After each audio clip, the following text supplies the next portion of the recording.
Gue masih ingat jelas kata-kata Bu Mirna sore itu sebelum kami pamit pulang. Kunci agar kalian tetap selamat adalah jangan menyedit namanya. Dia cuma punya satu nama dan itu bukan angka. Tapi kalau kalian sampai mengucapkannya, maka dia akan tahu kalian siap ditukar. Malam itu, dengan tubuh gemetaran dan kepala berat, gue dan Anggi balik lagi ke RS Santika Asih. Kami berangkat setelah maghrib, bawa perlengkapan yang Bu Mirna kasih.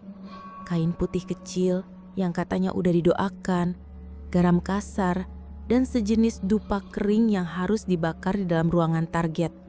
Tapi dia juga wanti-wanti, kalau nyalanya padam sendiri sebelum selesai, kalian harus lari. Jangan lihat ke belakang apapun yang terjadi. RS Santika Asih masih seperti dulu. Bangunannya gelap, cat dindingnya mengelupas, jendela retak, dan halaman dipenuhi ilalang. Tapi kali ini suasananya lebih berat, kayak ada yang udah nungguin. Kita masuk lewat jendela samping lantai 1 yang rusak. Senter HP jadi satu-satunya penerangan. Setiap langkah kaki nyaris udah bersuara. Tapi gema hembusan napas kita terasa kayak teriakan di lorong sunyi itu. Tujuan kita, ruang 309 di lantai 3. Tangga menuju atas rapuh, kayu udah lapuk, tapi kita tetap naik pelan-pelan. Sampai akhirnya kita sampai di lantai 3. Dan di ujung lorong, terlihat pintu dengan angka pudar, tapi samar terbaca, 309. Bibir gue langsung kaku, tenggorokan kering. Anggi ngeluarin dupa dan mulai nyalainnya pakai korek gas. Tapi koreknya nyala, lalu mati sendiri. 3 kali coba, selalu mati. Kenapa susah banget sih? Gumam Anggi panik. Gue coba bantu sambil gemetar. Dan akhirnya, dupa berhasil menyala. Aromanya menyengat, kayak bunga busuk terbakar. Tapi Bu Mirna bilang, asap itu penting buat ngebuka pintu komunikasi, biar si penghuni kamar mau bicara. Kami buka pintu kamar 309 perlahan. Engselnya berderit panjang dan langsung tercium aroma yang gak bisa gue jelasin. Campuran obat basi, darah, dan sesuatu yang lama dikubur. Ruangannya gelap, tapi ada satu kursi roda di tengah. Bekas karat menempel di lantainya.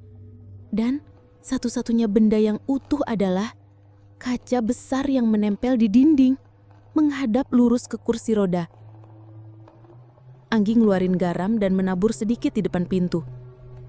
Sesuai instruksi. Lalu gue maju pelan ke tengah ruangan, sambil terus nyebut doa dalam hati. Tapi saat kaki gue nyentuh bagian tengah lantai, lampu ruangan nyala sendiri. Cahaya kuning remang, tapi cukup buat gue lihat bahwa di pantulan cermin ada seseorang yang duduk di kursi roda. Tapi saat gue noleh langsung, kursi itu kosong. Jantung gue langsung kayak mau copot, tapi entah kenapa kaki gue gak bisa mundur. Gue terdorong buat ngomong, "Maaf, kami bukan mau ganggu, tapi kalau kamu masih di sini, kamu harus tahu kamu gak sendirian. Ada yang mau bantu kamu." Cermin mulai berembun pelan, kayak ada yang nafas dari dalam. Lalu muncul tulisan kabur. Gue gak tahu pasti berapa menit kami terkunci di kamar 309. Rasanya kayak seumur hidup. Anggi udah sadar, tapi matanya masih berkedip pelan kayak orang baru bangun dari mimpi buruk. Tangannya dingin banget. Gue terus pegangin dia sambil bisik doa apa aja yang gue inget. Kursi roda itu berhenti bergerak tepat di depan cermin. Tapi pantulan di dalamnya malah makin kabur. Asap entah dari mana mulai memenuhi ruangan, bikin pandangan makin blur. Tiba-tiba tulisan muncul lagi di permukaan kaca. Ruang mayat di bawah. Gue sempet mikir itu cuma halusinasi. Tapi pas gue pegang Anggi dan tarik dia pelan ke belakang, lantai di bawah kami bergetar. Bukan kenceng, tapi cukup buat bikin debu jatuh dari langit-langit dan lampu kedap-kedip makin liar. Dupa dari tangan Anggi udah padam dari tadi. Tapi tiba-tiba muncul aroma aneh dari ventilasi. Bau amis kayak darah campur formalin. Dan gue sadar, rumah sakit ini kayak lagi hidup. Bukan cuma tempat, tapi organisme yang bergerak, bernapas. Kami panik. Gue coba buka pintu kamar 309 lagi tapi gak bisa. Diketok dari dalam pun gak ada reaksi. Tapi saat gue dorong kursi Oda ke samping secara gak sengaja, terdengar bunyi berderak dari belakang cermin. Kayak ada sesuatu yang geser. Gue dan Anggi saling pandang. Perlahan kami geser kaca besar itu dan di belakangnya kami temuin sesuatu yang gak masuk akal. Pintu besi kecil, usang, catnya ngelupas. Ada tulisan pudar di atasnya. Staff only, kamar mayat lama. Gue langsung inget kata Bu Mirna. Katanya semua jenazah dulu dikirim ke ruang bawah sebelum akhirnya dikremasi atau dibawa keluarga. Tapi RS-an 3AC nggak punya desmond. Setidaknya itu yang orang tahu. Kami buka pintunya. Tangga menurun langsung kelihatan. Nyambung ke lorong sempit ke bawah tanah. Penerangan nggak ada. Cuma senter sisa baterai dari HP yang udah berkedip tanda lemah. Setiap langkah turun makin dingin. Bukan dingin biasa, tapi dingin yang nusuk sampai ke tulang. Kayak masuk kulkas raksasa. Udara berat, gak ada suara. Bahkan nafas sendiri kayak gak kedengeran. Sampai akhirnya kami sampai di dasar. Lorongnya panjang, dinding bata merah. Ada jejak-jejak tangan hitam di dinding. Seperti dicakar atau ditarik. Kami jalan pelan. Dan di ujung lorong, kami lihat pintu besar warna abu dengan tanda salib miring yang dicoret. Di depannya ada bangku panjang yang udah patah dan kereta mayat berkarat penuh bercak hitam. Anggi sempat berhenti. "Din, lo yakin?" bisiknya. Gue bimbang, tapi gue tahu kita udah terlalu jauh. Kalau balik sekarang, mungkin kita nggak bisa keluar selamanya. Jadi gue dorong pintu itu. Bunyi logam berderit nyaring dan pemandangan yang kita lihat gak bakal bisa kami lupain. Ruangan penuh laci-laci mayat, tapi semuanya terbuka. Kosong. Di dalamnya cuma kain putih kusut dan noda darah mengering. Di dinding sebelah kanan ada tulisan besar dengan darah. "Jangan dihidupkan kembali." Dan di tengah ruangan ada kasur dorong yang ditutup kain putih. Kayak satu-satunya jenazah yang masih tersisa. Kami maju. Gue pegang tangan Anggi erat-erat. Dengan tangan gemetar, gue tarik kain putih itu. Kosong. Tapi bawah kasurnya ada lubang. Lubang bulat seukuran tubuh orang dewasa. Seperti tempat penyimpanan jenazah. Tapi dalamnya gelap total. Dan dari sana keluar suara. Bukan tangisan, tapi kayak nafas berat. Kayak orang tua yang gak bisa mati. Lalu lantai bergetar lagi, dan laci-laci mayat yang kosong mulai bergerak sendiri menutup satu persatu dengan bunyi keras beruntun. Tak, tak, tak. Kami panik, tapi sebelum sempat lari, Anggi jatuh ke lutut. "Din, suara itu, dia manggil gue," katanya. Gue tarik dia berdiri, tapi dari lubang itu muncul tangan hitam, panjang, jari-jarinya bengkok kayak patah dan kukunya panjang banget. Tangan itu narik ujung kaki Anggi. Gue refleks tendang tangan itu dan tarik Anggi sekuat tenaga. Tapi tiba-tiba dari dalam lubang keluar kepala, tanpa wajah. Kulitnya kayak terbakar, matanya kosong. Dia membuka mulut besar dan teriak keras, "Ganti!" Suara itu bukan masuk ke telinga, tapi langsung ke dalam kepala. Rasanya kayak tengkorak pecah. Kami akhirnya berhasil kabur dari ruang itu, lari tanpa moleh, naik tangga secepat mungkin. Dan saat kami sampai lagi di lantai 3, cermin di kamar 309 udah retak semua. Kursi roda hancur, pintu otomatis terbuka. Kami lari keluar gedung, tengah-tengah gak berani noleh sama sekali. Sampai sekarang, gue gak tahu lubang itu masih ada atau apakah rumah sakit itu benar-benar tutup.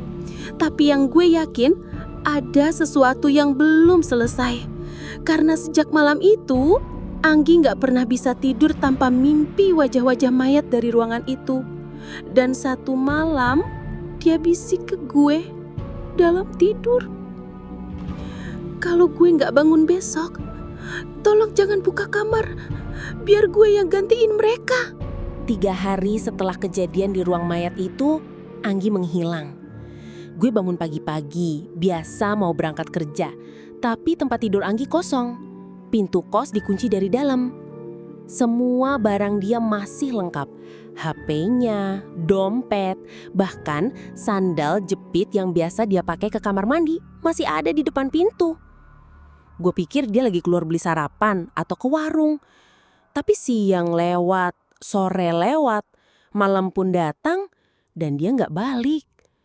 Gue lapor ke pemilik kos, Bu Yati, dan juga ke teman-teman dekat. Gak ada yang lihat dia keluar dari pagi. Cek CCTV depan gang. Gak ada bayangan Anggi sama sekali. Tapi yang bikin gue bener-bener gak bisa tidur malam itu, di meja belajar Anggi ada selembar kertas lusuh yang bukan milik dia. Bekas terbakar di ujungnya dan tulisannya pudar, tapi masih bisa kebaca. Ruang pengganti hanya bisa diakses lewat mimpi terakhir. Yang kembali harus membawa tubuh.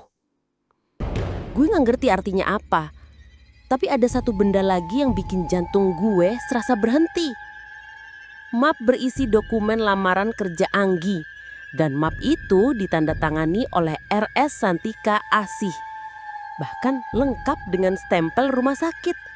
Padahal katanya rumah sakit itu udah gak beroperasi dari 2007. Gak ada lagi data. Semua pegawai dipindah. Bangunannya seharusnya udah kosong. Gak ada aktivitas sama sekali. Tapi ada tanda tangan manajer HRD di map itu. Tanggalnya apa? 2 hari lalu. Gue sadar, ini bukan cuma mainan jin atau penampakan doang. Rumah sakit ini masih aktif, tapi bukan buat orang hidup. Gue mutusin buat balik ke sana. Kali ini sendiri. Gue bawa lilin, dupa, senter baru, dan air doa dari Pak Haji dekat rumah. Gue datang sekitar jam 10 malam. Sengaja milih waktu sepi. Gerbang rumah sakit masih dikunci rantai. Tapi seperti sebelumnya, rantai itu patah sendiri. Pas gue deketin, langkah kaki gue masuk ke lobi rumah sakit yang rembang-rembang. Debu di mana-mana. Tapi anehnya, gak ada sarang laba-laba. Kayak tempat ini tetap dirawat, tapi bukan oleh manusia. Gue menuju lift rusak yang dulu pernah gerak sendiri. Dan lo tahu gak, malam itu liftnya nyala. Layar angka di atas pintu menunjukkan angka B1, ruang bawah tanah. Pintu terbuka dan aroma dari dalam lift langsung nyerang. Campuran bau bunga melati, darah, dan alkohol medis. Gue masuk, tombol-tombol lift nyala satu-satu. Tapi yang bisa dipencet cuma B1. Gak ada suara mekanik atau getaran. Tapi saat pintu terbuka, gue langsung tahu gue udah balik lagi ke lorong yang sama. Lorong ke ruang mayat. Tapi sekarang ada yang beda. Lorong itu dipenuhi foto. Foto-foto yang tertempel di dinding bata merah. Semua foto orang, dokter, suster, pasien. Tapi wajah mereka digores hitam. Dan di pojok masing-masing foto ada tanggal kematian. Dan satu foto bikin gue berhenti jalan. Foto itu foto Anggi. Tapi bukan wajah dia yang biasa. Di foto itu mukanya tanpa mata, kayak dilubangin. Dan di bawahnya tertulis tanggal hari ini. Gue lari ke ujung lorong. Tapi bukan ruang mayat yang gue temuin sekarang, melainkan ruang operasi. Dingin, putih, kotor. Di tengahnya ada meja besi dan di atasnya ada tubuh terbaring ditutup kain. Gue jalan pelan, nahan nafas.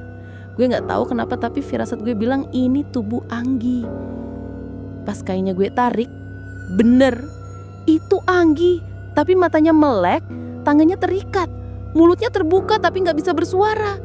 Kayak ditarik dari dalam mimpinya dan dibekukan dalam tubuh sendiri. Tiba-tiba suara nyaring berdenging di telinga. Lampu ruang operasi kedap-kedip. Dan dari pojok ruangan muncullah sosok yang selama ini hanya gue dengar dari cerita warga sekitar. Sosok yang katanya menunggu pengganti sejak rumah sakit ini tutup. Dokter tanpa wajah. Baju putihnya penuh darah kering. Kepalanya ditutup masker bedah. Tapi gak ada mata, gak ada hidung. Hanya rongga gelap. Tangannya bawa jarum infus besar dan silet. Dia jalan pelan ke arah gue. Gue teriak manggil Anggi, tapi dia nggak bisa gerak. Air mata netes dari sudut matanya. Kayak dia masih sadar tapi nggak bisa ngendaliin tubuhnya. Gue nggak pikir panjang. Gue lempar dupa ke arah dokter itu. Asap memenuhi ruangan, suara dari langit-langit mulai berdengung kayak alarm rumah sakit yang rusak. Gue tarik tangan Anggi, tali ikatnya keras banget, tapi akhirnya putus juga. Kami lari keluar ruangan, ke lorong, naik tangga. Tapi rumah sakit ini kayak muter-muter. Kami masuk satu pintu, keluar di lorong yang sama lagi. Sampai akhirnya gue inget, kaca di kamar 309. Cermin itu adalah portal. Kami cari kamar 309. Dan pas kami masuk, cerminnya udah retak parah. Tapi gue gak punya pilihan. Gue dorong Anggi ke arah cermin.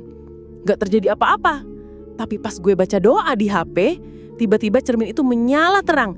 Kayak portal terbuka. Gue dan Anggi lompat ke arahnya. Dan semua gelap. Kami bangun di luar pagar rumah sakit. Subuh, langit mulai terang. Tubuh Anggi masih lemas, tapi dia sadar.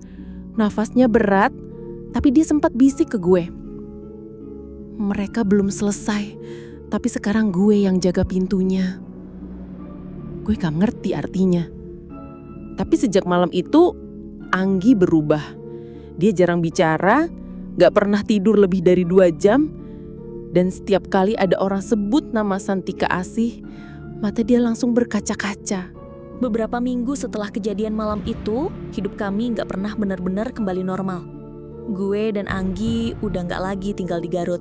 Gue balik ke Bandung, sementara Anggi pindah ke tempat yang lebih sepi, lebih terpencil. Katanya dia butuh ketenangan, jauh dari gangguan. Tapi gangguan itu gak pernah benar-benar pergi. Anggi masih sering mimpi buruk. Mimpinya selalu sama. Dia ada di ruang operasi gelap, tubuhnya kaku, dan suara langkah kaki dokter tanpa wajah itu selalu mendekat, lebih dekat, sampai akhirnya dia kebangun dengan napas tersengal. Gue sering nanya, ngapain sih lo masih simpen semuanya? Surat panggilan kerja, map lamaran, bahkan ID card rumah sakit itu lo taruh di laci lo. Buang aja lah. Tapi jawaban dia selalu sama. Gue gak bisa buang, karena gue bagian dari rumah sakit itu sekarang. Dan itu bukan sekadar omong kosong. Sampai suatu malam, Anggi ngirim voice note panjang. Suaranya gemetar, pelan banget, tapi jelas. Gue tahu sekarang, kenapa semua orang yang masuk RS itu gak pernah bisa keluar utuh. Gue cari tahu. Gue sampai datang ke arsip daerah, lihat data lama, rekam jejak rumah sakit Santika Asih itu. Ternyata tahun 2007 rumah sakit itu ditutup karena kasus kehilangan pasien massal. Gak ada yang bisa jelasin kemana puluhan pasien itu pergi. Ada yang bilang dibawa pulang, ada yang bilang pindah, tapi aslinya mereka semua jadi tumbal. Gue diem, gak berani napas. Mereka ditumbalkan buat nutup portal. Rumah sakit itu berdiri di atas tanah bekas tempat ritual besar zaman kolonial. Dulunya bekas tempat penyembelihan ternak buat pesugihan. Tapi seiring zaman berubah, yang dikorbanin bukan hewan lagi, tapi manusia. Dan setiap beberapa tahun, portal itu minta korban baru, biar tetap tertutup. Suara Anggi makin pelan di akhir rekaman itu. Gue salah satunya. Tapi anehnya, portal itu nggak nerima gue. Mereka milih yang lebih layak, dan sekarang gue dijadikan penjaga. Setelah itu, Anggi hilang kontak. Nomor dia nggak aktif. Kos tempat dia tinggal bilang dia udah pergi sejak 2 hari lalu, tanpa kabar. Semua barangnya ditinggalin, bahkan HP-nya ketinggalan. Dan di galeri HP-nya ada satu video terakhir yang bikin gue nggak bisa tidur berminggu-minggu. Video itu cuma berdurasi 11 detik. Isinya apa? Anggi duduk di depan cermin besar. Di belakangnya, pintu kamar rumahnya terbuka sedikit. Tapi dari bayangan cermin terlihat jelas. Ruang di belakang Anggi bukan kamar kos, tapi lorong rumah sakit. Lorong RS Santika Asih. Dan sosok dokter tanpa wajah berdiri di ujung lorong mendekat pelan-pelan. Layar bergetar, gambar blur, lalu mati. Sejak saat itu, Gak ada yang tahu keberadaan Anggi. Gue sempat lapor polisi, ngasih bukti-bukti, video, voice note, tapi gak ada yang bisa ditindak. RS Santika Asih dinyatakan resmi tidak ada. Gedungnya udah dianggap terbengkalai. Bahkan waktu polisi datang ke lokasi, gak nemu apa-apa. Gak ada bangunan, cuma tanah kosong penuh ilalang dan puing-puing batu bata tua. Kayak semuanya gak pernah ada. Tapi gue tahu apa yang gue alamin. Gue tahu apa yang gue lihat. Dan lo yang nonton video ini sekarang, yang denger cerita ini, lo juga udah jadi saksi. Tapi hati-hati, kalau suatu hari lo dapat panggilan kerja dari tempat yang gak pernah lo lamar, atau dapat email dari RS Santika Asih, jangan dijawab, jangan dibuka, jangan pernah datang. Karena kalau lo datang, lo gak akan pulang. Atau kalaupun pulang, bukan lagi dalam keadaan hidup. Terima kasih udah dengerin cerita ini. Jangan lupa like, share, dan subscribe biar kamu gak ketinggalan cerita-cerita mistis selanjutnya dari berbagai daerah di Jawa Barat dan Indonesia. Kalau kalian punya pengalaman aneh, serem, atau pernah ngalamin hal ganjil di rumah sakit tua, tulis di kolom komentar. Bisa aja kisah kalian yang gue angkat di video selanjutnya. Sampai jumpa di bisikan misteri berikutnya.